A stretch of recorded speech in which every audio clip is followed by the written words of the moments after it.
All right, everybody. Let's see. Today, I don't know if you can, I figure that probably looks nicer actually in this light than in the sunlight. I don't know. At least you can't see the micro bubbles. Ooh, I just ripped my glove. Goodness. My left hand's kind of swollen. I have an issue going on with the area between where your thumb goes down and meets your wrist. I hold letters pretty much all morning long at work in that hand, and then with my right hand I'm rotating my arm up and down because I case letters. So I noticed I don't even hold my cell phone in that hand.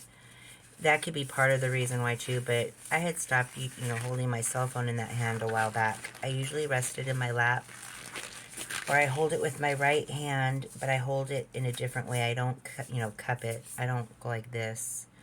I usually am laying it down like this, but yeah, this part of my hand right here, it's swollen, so it's tighter.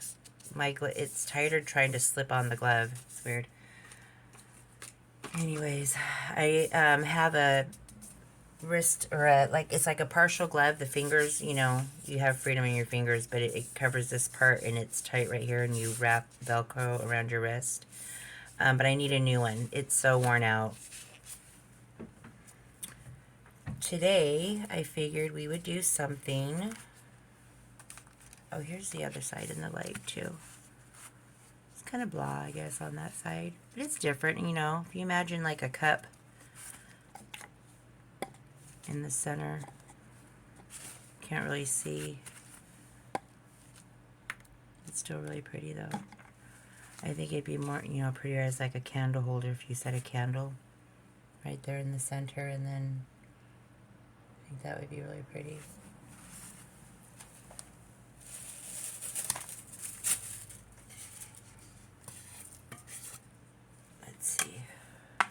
Yeah, that has dried flowers in it. But yeah, can you imagine with the light reflecting off the coaster? That's what I use a lot of my coasters for. Not actual coasters for a cup, but just to have pretty things around the house. Anyways, this is what we're going to be doing today. This piece. Well, I'm going to actually do this technique in a coaster, though. This was a free mold that I got when I had ordered some resin, and it came with a whole bunch of little goodies, and it came with the heart mold, this mold, and a regular geode coaster mold. But isn't that pretty, you guys? I've done this technique a couple times, but it came out different because it's a different shape, and I love it. Up here, I dribbled some around, but then I think I actually dropped in ink right here. Yeah, see on the other side. So that's a little more intense. And that's just the ink, already mixed up in the resin that I poured in. Really simple, easy technique, so let's get started.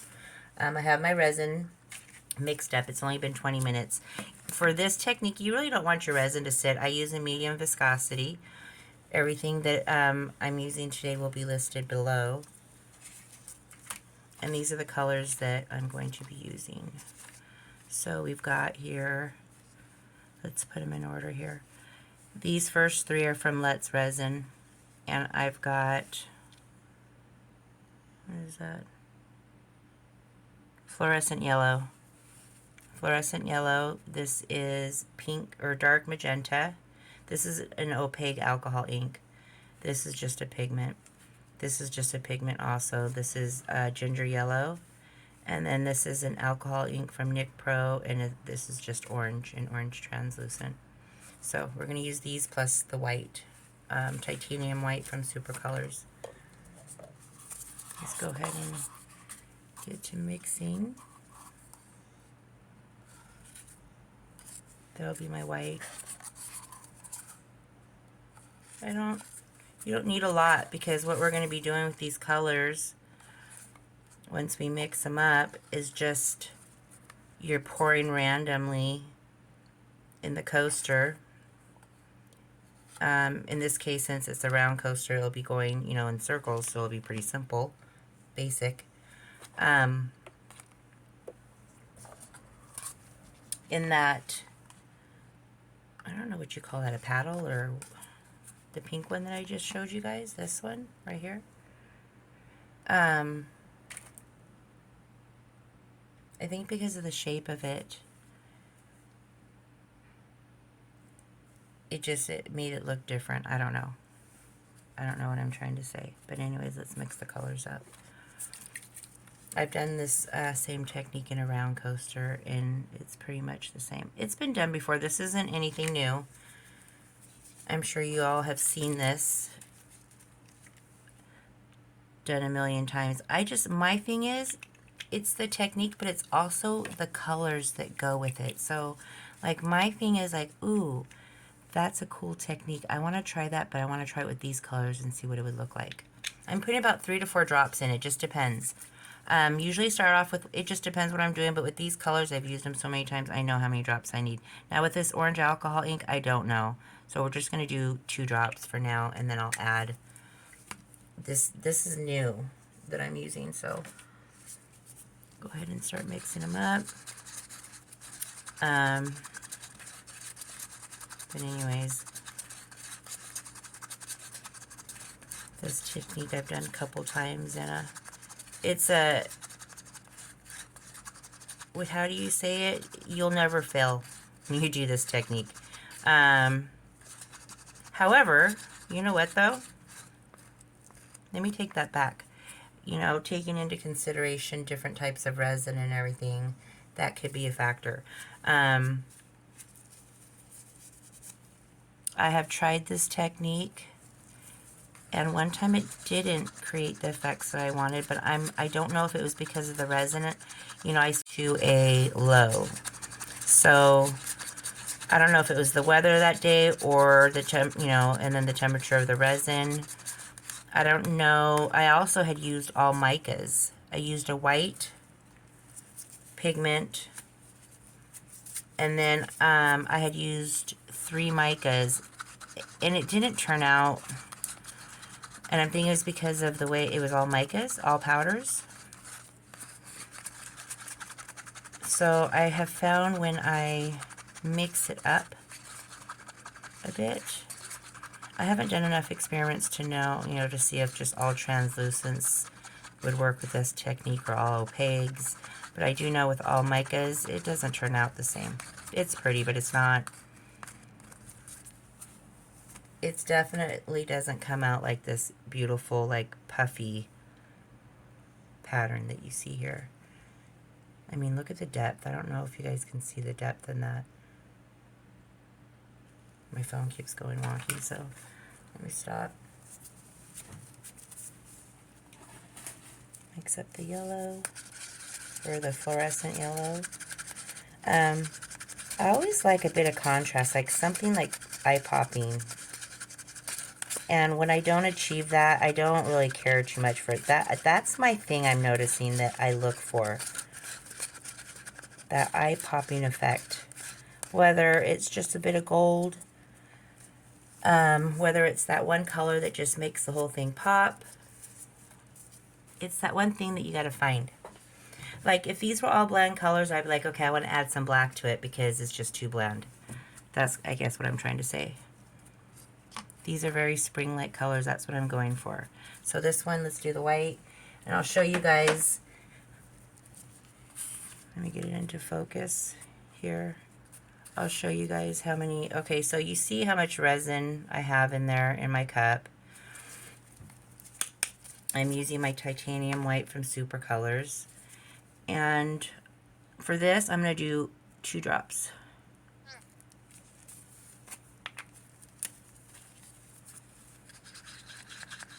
And that's all I need. I don't even know I'm going to use all of this white. This is a lot of white. But I always make a little extra white just in case.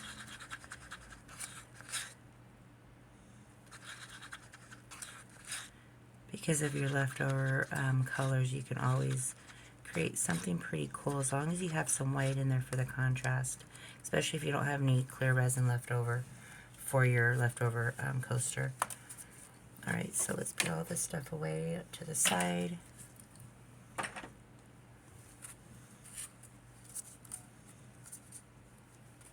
Make sure you pop your bubbles, you know, after you mix your colors. Sherry's always saying that, if you've ever watched her videos.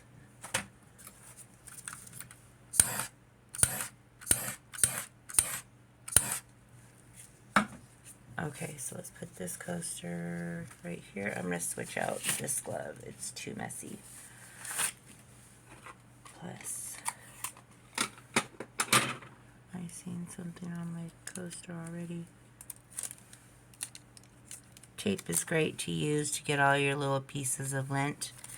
You know, either Scotch tape, which that was my last piece, or I use electrical tape too. You can get this at the Dollar Tree really cheap. And I find with the electrical tape, it gets the really big chunks that you get underneath the lip of your coasters. Like, I'm bad at cleaning my coasters. Really good. Now, I have other sets of coasters that I don't touch. They are only used for when I do...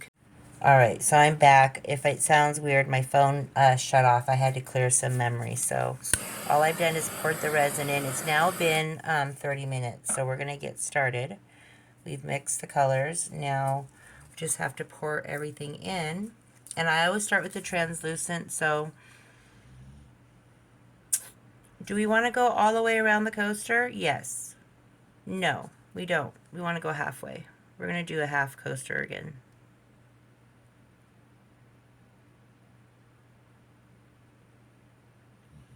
Get some of that orange in there.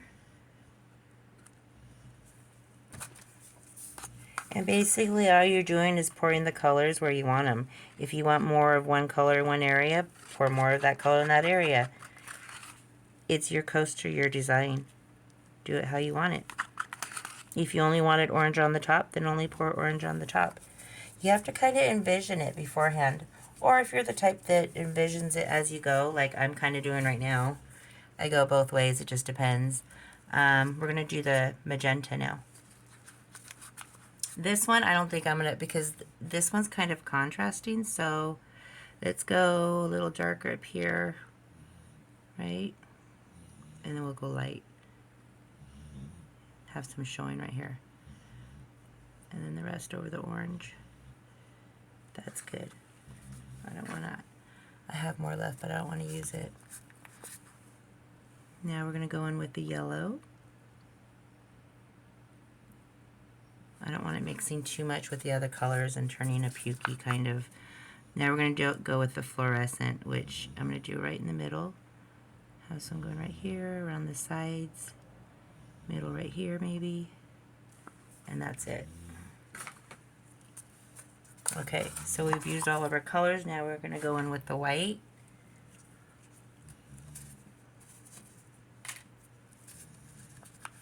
Now, there's two ways you can do it. I have done it both ways, where you can dip your stick in your white pigment and then go in and draw your swirls, because that's what we're going to be doing today. That's what I'm doing. There goes my phone again. We're going to be drawing the swirls in.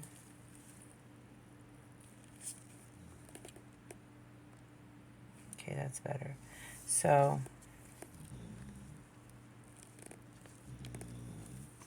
let's go ahead .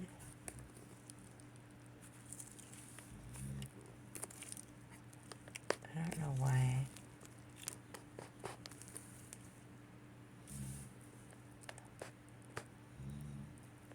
Why is that happening? Alright, sorry guys. I had again, my phone. There, that's better. Alright, so we're going to go in with the white.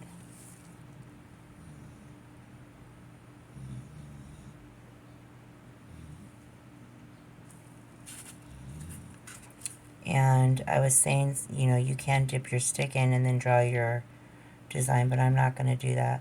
And what I'm going to do is I'm going to go in a zigzag, because when I go to make the little swirls, so we'll do it small right here. And we're just zigzagging. That's all we're doing, zigzagging. And that's it.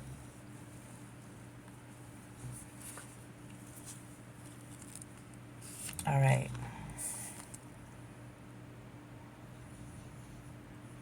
Oh goodness, you guys, I'm sorry. I don't know why my phone keeps doing that, trying to focus. I've never had that issue until recently. Okay, so now this is the fun part. The rest of your clear resin, and I probably should have stated that in the beginning, make sure you make enough resin to fill the coaster. Because your leftover, you know, when you first start off, you're going to fill it halfway with resin. The rest of your resin, you're going to pour as close around to where you designed. As close as you can without pouring over your design. You really want that pushed back. So, I should have stated that in the beginning, which I will state that below. So if those of you who read the description first before watching it, you'll know ahead of time. Try to get it as close to where you just made your design. You really want that pushback. You want to see the wrinkles. I don't know if you've ever noticed that, but when you use a lot of clear resin and it pushes that back, you'll see the folds, especially if you used a lot of pigment. You want to see that.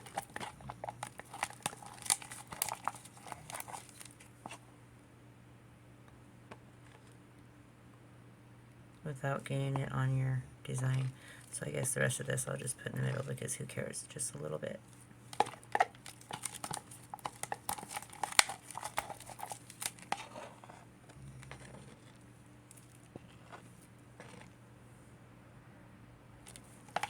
Alright. The reason why I pour the clear resin so close to where my design is, I have found personally in the ones that I have done, like when you do one around the center and then you pour in the center. Okay, so you're pouring in the center and the resin, you know, spreading out evenly, so it's going to come back evenly, right? Well, with this, I don't want it to come back all totally evenly. I really don't want it to spread out and come back up that much at all. I have found the closer I pour it to the pigment that I've poured, it pushes it back, and then it's not going to spread as much. But, you know, again, different resin. I think at that time, what was I using? I might have been using that Janchun resin. It's a low viscosity. I experiment a lot. So if I stuck with the same thing every time, it'd be a lot. I'd probably have my facts straight. So you know what? Who knows? Maybe pouring it close to it really doesn't have anything to do with it. But, you know, like you get stuck on something. If it works for you, it works for you. So, and that's it, you guys. This is going to come up. Oh, wait a minute. In my other one, that's right. I had dropped in some ink, didn't I? Let's do the same in the coaster. Let's see. Let me get a wifey. Because in this one, I'm holding it with the wipey. You can see where, let me turn it around. The rest is pigment, right? But right there, I dropped in ink. See how it's more intense? And on the other side, come on, clear up. Shows through, so. Anyways, let's do the same with this one. Gosh, there is a lot of micro bubbles. I can't figure out with this batch of resin. I'm just, every single piece, I'm getting micro bubbles. Yeah, I need to, I keep saying it. I'm headed to the Dollar Tree later on, so I will pick up a squirt bottle. I've got rubbing alcohol, but they say if you squirt some alcohol into your rubbing alcohol into your resin, it'll get rid of those micro bubbles because it's been sitting. It has sat, so not that you guys could see the micro bubbles because my phone keeps flaring up.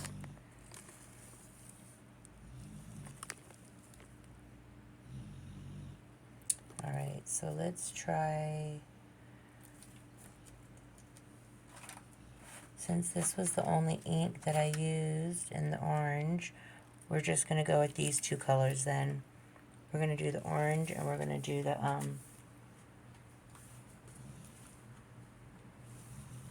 we're going to do the magenta.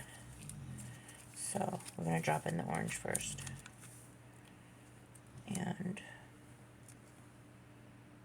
we'll do 2 drops. Or maybe 3. Let's do 3. And then we'll do 1 drop of magenta down the center. That was 2 drops. But I want to get some magenta right here. There we go. Okay. Now with the leftover white, we'll just draw on a squiggly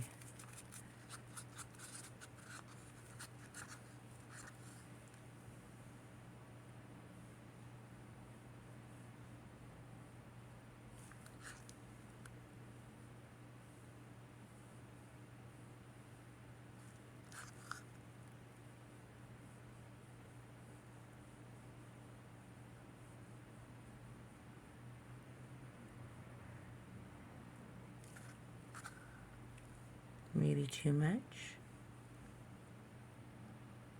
I don't know. We'll see tomorrow. Now should I just leave it?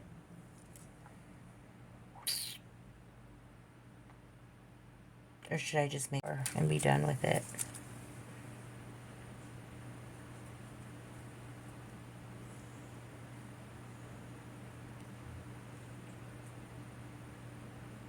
There.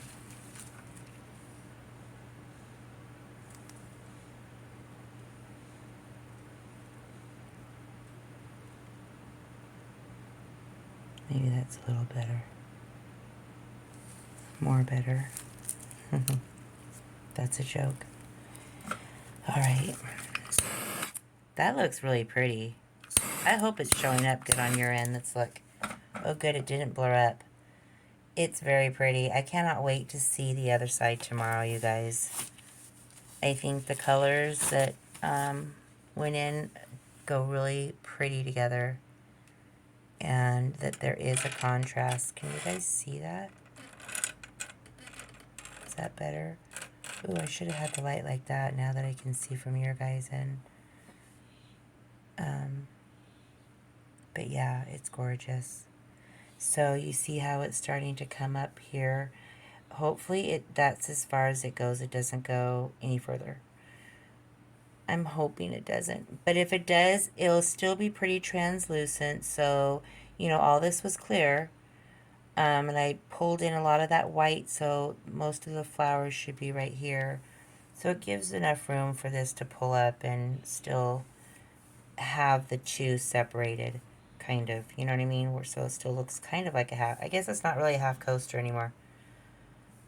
But more like a moonflower. I've done another moonflower before. That's what I call them. Moonflower. Alright, told you guys I was cheesy. Anyways, see you guys tomorrow with the demolding and a new process. Have a great day. Bye.